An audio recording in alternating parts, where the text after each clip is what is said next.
वह लड़की भगवान शिव की परम भक्त थी। वह भगवान शिव का रोज पूजा पाठ करती थी। वो दोनों भाई बहन एक दूसरे को बहुत प्यार करते थे और दोनों आपस में बातें करते कि पता नहीं हमारे पिताजी को क्या हो गया है। वो हम पर बिल्कुल भी ध्यान नहीं देते। जब से हमारी माँ की मृत्यु हुई है, हमारे कितने कष्ट भरे दिन आ गए हैं। तब बहन अपने भाई को समझाती है कि तुम बिल्कुल भी चिंता मत करो, तुम्हारी बड़ी बहन है ना। यह कहकर वह अपने भाई को ढांढस बंधाती है। फिर भाई कहता है, दीदी मुझे माँ की बहुत याद आती है। अगर आज हमारी माँ होती तो हमें कितने प्यार से खाना खिलाती। दोनों भाई बहन अपनी माँ को याद करके रोने लगे। ऐसे ही दिन बीत रहे थे। एक दिन लड़का गाय चराने जंगल गया। जंगल में लड़के को एक शेर मिल गया तो लड़का दौड़कर एक पेड़ पर चढ़ गया और शेर से कहा, शेर भाई तुम मुझे क्यों खाना चाहते हो। तब शेर ने कहा, भाई मैं बहुत भूखा हूं। अगर तुम चाहते हो कि मैं तुम्हें न खाऊं तो तुम मुझे एक गाय या बछड़ा दे दो जिसे खाकर मैं अपनी भूख मिटा सकूं। लड़के ने कहा, भाई मैं अपनी बहन का इकलौता सहारा हूं। मेरी बहन तो रो रो कर मर जाएगी। मेरे पिता और सौतेली माँ हैं जो हम दोनों पर बहुत अत्याचार करते हैं।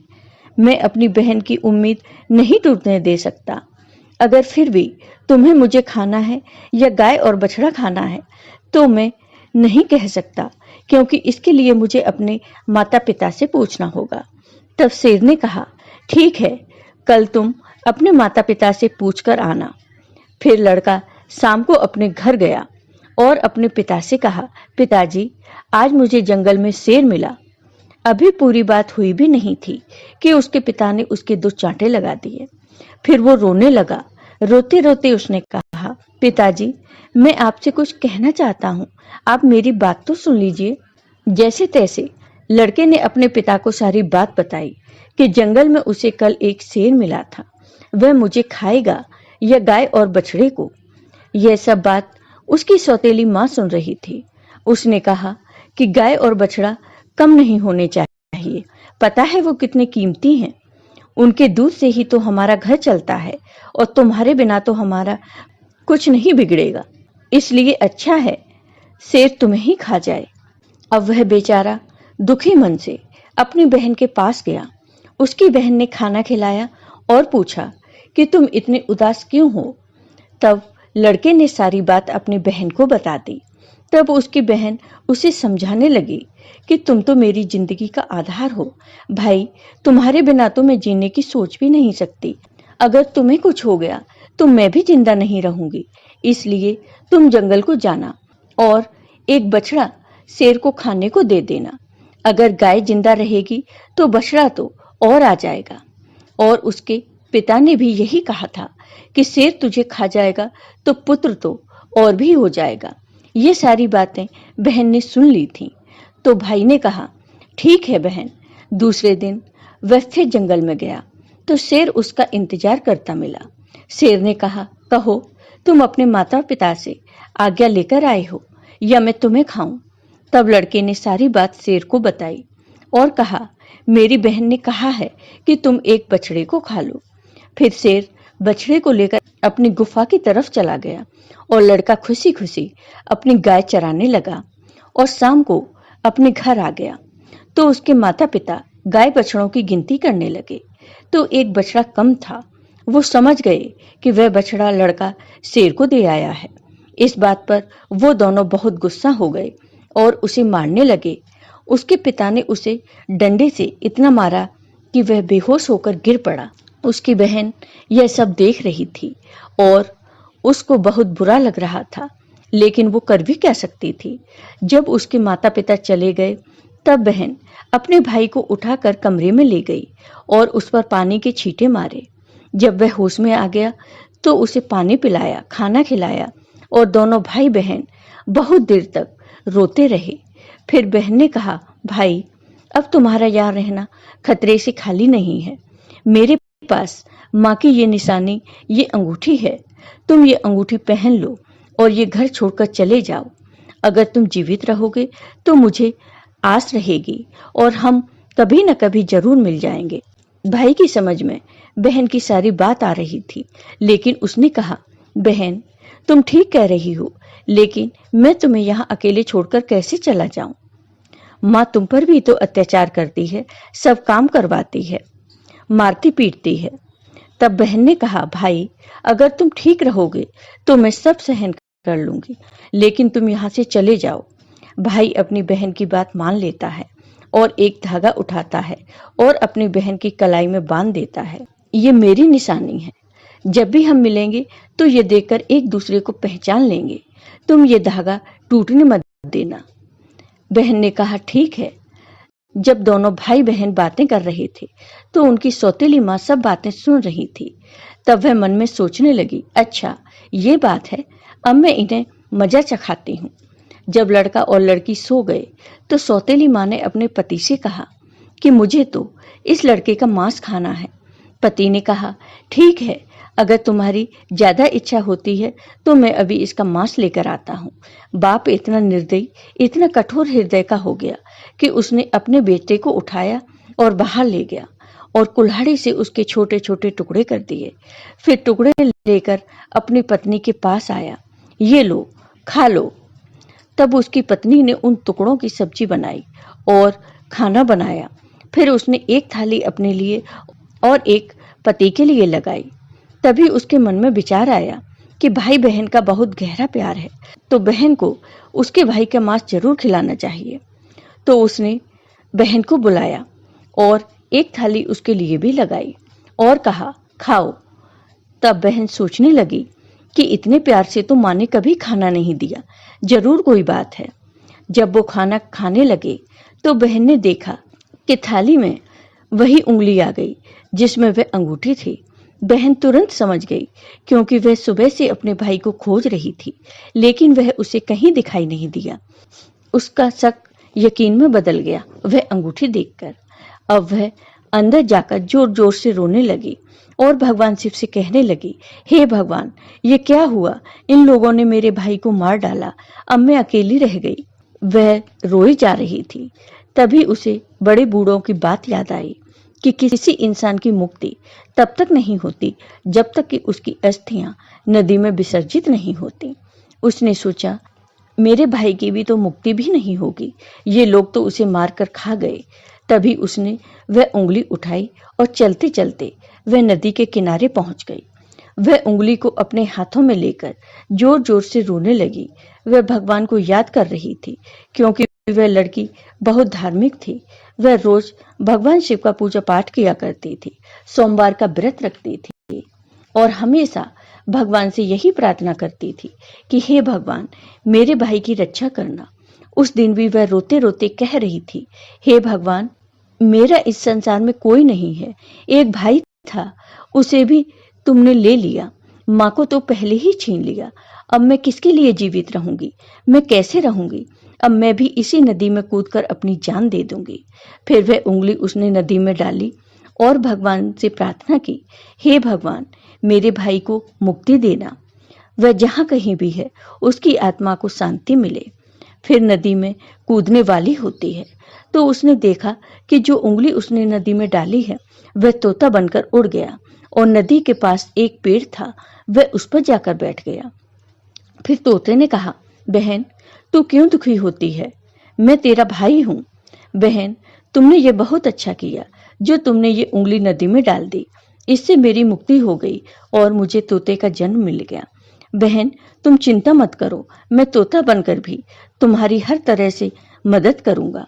हम दोनों आपस में सुख दुख की बातें किया करेंगे।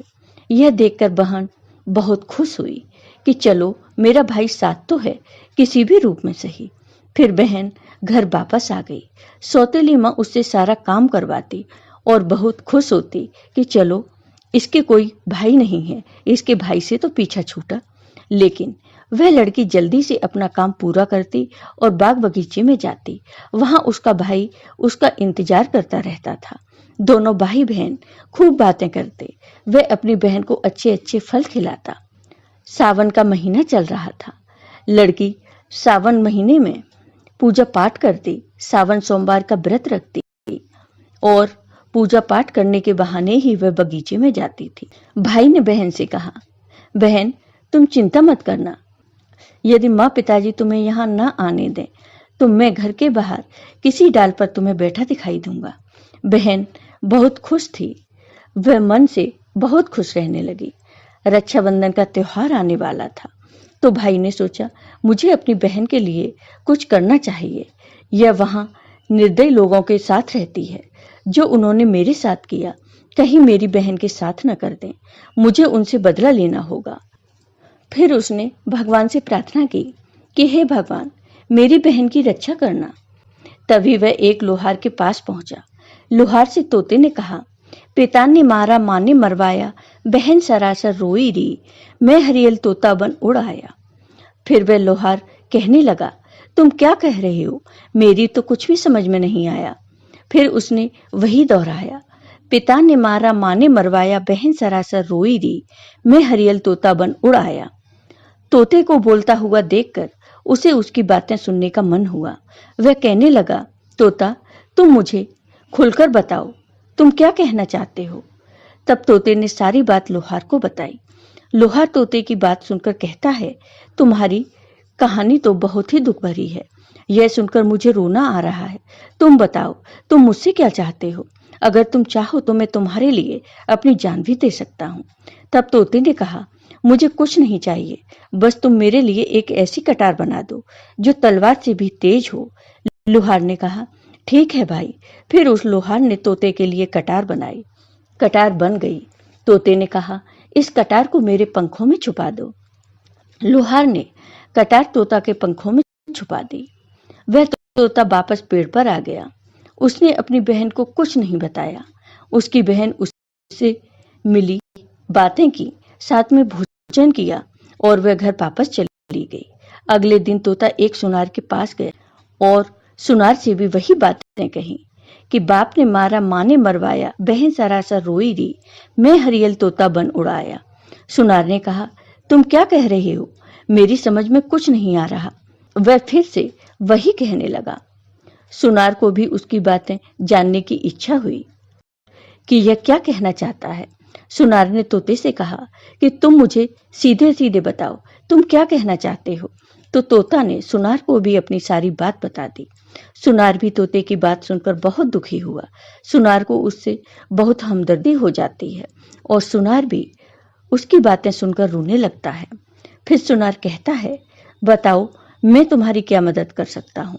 तोते ने कहा कि भाई रक्षाबंधन आने वाला है, मैं अपनी बहन को सोने के कुछ गहने देना चाहता हूँ, तो तुम मेरी बहन के लिए गहने बना दो। सुनार ने कहा, बस इतनी सी बात, बताओ क्या क्या बनाना है। फिर सुनार ने उसकी बहन के लिए कुछ गहने बना दिए। तो तोते ने उसे बहुत धन्यवाद दिया और कहा, भाई ये गहने तुम मेरी गर्दन में डाल दो। सुनार ने वो गहने उसकी गर्दन में डाल दिए। फिर तोता उड़कर उसी पेड़ पर आ गया जिस पेड़ पर वह रहता था। उसी के खोखल में तोते ने उन गहनों को रख दिया। फिर रक्षाबंधन का त्योहार आया तो उसकी बहन उसे राखी बांधने आई। तो दोनों भाई बहन बहुत खुश हुए। तोते ने सारे गहने अपनी बहन को दे दिए। गहने पाकर बहन बहुत खुश हुई। फिर उसने पूछा कि तुम्हारे पास ये गहने कहाँ से आए। तोते ने कहा, मेरा एक सुनार दोस्त है, उसने मुझे बनाकर दिए हैं। फिर बहन खुशी खुशी घर चली गई। जब सौतेली माँ ने उसे गहने पहने हुए देखा तो वह जल भुन गई और उसे मारते हुए बोली, ये गहने कहाँ से चोरी करके लाई है। तब उसने कहा, माँ मैंने ये गहने कहीं से चुराए नहीं हैं, ये तो मेरे भाई ने मुझे दिए हैं जो एक तोता है। वह सौतेली माँ को पूरी बात नहीं बताती कि उसका भाई ही तोता बन गया है। उसने कहा, एक तोता है, वो मुझसे बातें करता है और मैंने उसे अपना भाई बना लिया है, उसी ने मुझे ये गहने दिए हैं। तब सौतेली माँ सोचने लगती है कि ऐसा कौन सा तोता है जो इसका भाई बन गया है। जैसे तैसे तो एक भाई से पीछा छुड़ाया है, अब ये दूसरा भाई कहाँ से आ गया। फिर दूसरे दिन उसकी माँ उस तोते को ढूंढने जंगल में जाती है। तभी उसे तोता दिखाई देता है। वह तोते को पकड़ने की कोशिश करती है लेकिन तोता उसके हाथ में नहीं आता। थक हार कर वह बैठ जाती है। कुछ देर बाद फिर तोते को पकड़ने की कोशिश करती है, लेकिन तोता उसकी पकड़ में नहीं आता। वह सोचती है कि कैसे भी मैं इसे पकड़ लूं और इसे मार दूं। इसे ज्यादा भाई बनने का शौक है। वह सुबह से शाम तक तोते को पकड़ने की कोशिश करती है, लेकिन तोते को नहीं पकड़ पाती। फिर वह घर आती है तो उसका सारा गुस्सा उस लड़की पर निकलता है। वह उसे सारे गहने भी छीन लेती है। अगले दिन लड़की तोते से मिलने जाती है तो तोता कहता है, बहन, जो गहने मैंने तुम्हें दिए थे वो कहाँ हैं? तब बहन कहती है, भैया, वो गहने तो माँ ने छीन लिए। यह सुनकर तोता को बहुत गुस्सा आता है और वो कहता है, बस अब इनके पाप का घड़ा भर चुका है, अब इनको सजा मिलनी ही चाहिए। फिर वह तोता उस घर के बाहर एक पेड़ की डाल पर बैठ जाता है और इंतजार करता है कि उसके माता पिता कब बाहर निकलें। तब वह लड़की बाहर कुछ काम कर रही थी तो उसकी माँ किसी बात पर उसे डांट रही थी और उसे मार रही थी। तभी उसका पिता भी बाहर आ जाता है और लड़की को मारने लगता है। यह सब वह तोता पेड़ पर बैठकर देख रहा था। उससे यह सब देखा नहीं गया और वह अपनी सौतेली माँ और बाप पर झपट पड़ा। उसके पंखों में जो कटार थी उसने उन दोनों की आंखों में घुसा दी। अब दोनों अंधे हो गए और तड़पने लगे। फिर उसने अपनी चोंच से कटार उठाई और उन पर वार कर दिया। वह दोनों जमीन पर गिर पड़े। तोते ने कहा, तुम दोनों ने बहुत पाप किए हैं, मैं तुम दोनों को नहीं छोड़ सकता। तब वो दोनों कहते हैं कि तुम्हारा हमसे क्या बैर है? तब तोते ने कहा, तुमने तो मुझे मारकर खा लिया और पूछ रहे हो कि क्या बैर है? फिर वो दोनों तड़प तड़प कर मर जाते हैं। तब तोता अपनी बहन से कहता है कि चलो अब हम यहाँ नहीं रहेंगे। अगर यहाँ रहेंगे तो हमें अपने दुख याद आएंगे, हम उनको कभी भूल नहीं पाएंगे और दुखी रहेंगे। तो उसकी बहन कहती है, हाँ भैया, अब हम यहाँ नहीं रहेंगे। अब हम ऐसी जगह रहेंगे जहाँ कोई हम दोनों को अलग न कर सके। फिर वो वहां से चलते हैं तो चलते चलते एक मंदिर में पहुंच जाते हैं। तोता कहता है, बहन, इससे अच्छी जगह हमें कोई और नहीं मिल सकती। अब दोनों भाई बहन उस मंदिर में रहने लगते हैं। बहन तो पहले से ही पूजा पाठ करती थी, सोमवार का व्रत रखती थी। अब तोता भी पूजा पाठ करता है। पास में ही एक सरोवर था, उससे अपने पंख गीले करके लाता है और शिवलिंग पर जल चढ़ाता है। और लड़की भी भगवान शिव और मां पार्वती की पूजा करती है। ऐसे ही दिन बीत रहे। उसकी सच्ची भक्ति को देखकर एक दिन मां पार्वती ने भगवान शिव से कहा कि देखो कितने दुखिया बहन भाई हैं, इनको देखकर मुझे रोना आता है। ये कितने तन मन से आपकी सेवा करते हैं, आपको इनका दुख दूर करना चाहिए।